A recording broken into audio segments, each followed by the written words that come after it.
আজকে একজন নেতার কর্মীরা কোনো সাজে, যে নেতার কাছে ভালো কিছু নাই, ভালো চিন্তা নাই, সে নেতা আজকে এরকম ভাবে যাহা মিথ্যা কথাগুলো জনসম্মুখে প্রকাশ করছে।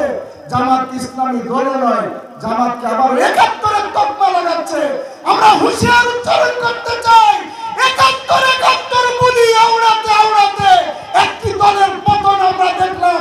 দেশের মাটিতে যাদের ঠাঁই নাই, কোন নেতা কোন দল যদি আবার ৭১-এর তকমা জামাতকে লাগাতে চায়, তাদের পরিণতি বিগত দিনের ওই নেতা নেত্রীদের মতোই হবে। কি বলেন, ঠিক কিনা?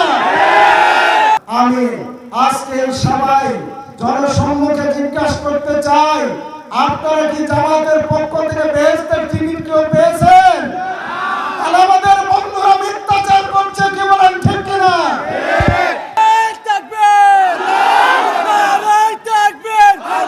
আমি বলতে চাই, ৭১-এ আমি শিশু, বালক নয়, ভালো বুদ্ধিও আমার নাই।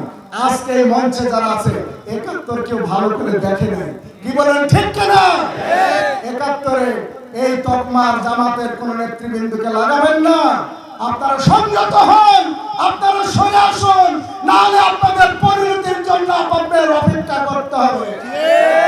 সম্মানিত ভাইরা, আজকে তাদের মিথ্যাচারে শেষ বলি, একটু আগে ঘুরে আসলাম, তারা ওই নির্বাহী মানুষদের বলছে জামাত যদি ক্ষমতায় যায়, দাঁড়িপাল্লা প্রতীকে যদি ভোট দেয়, তাহলে বউ বেটি ঘরে বাড়ি বের হইতে পারবে না, কেউ কোনো কাজ করতে পারবেন না। কিন্তু হিন্দু পাড়ায় যা বলছে, তোমাদের কিন্তু বোরকা পড়তে হবে।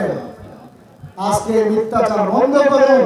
এই দেশবাসী মিথ্যাচার খায় না, মান্দাবাসী এই মিথ্যাচারকে প্রত্যাখ্যান করবে।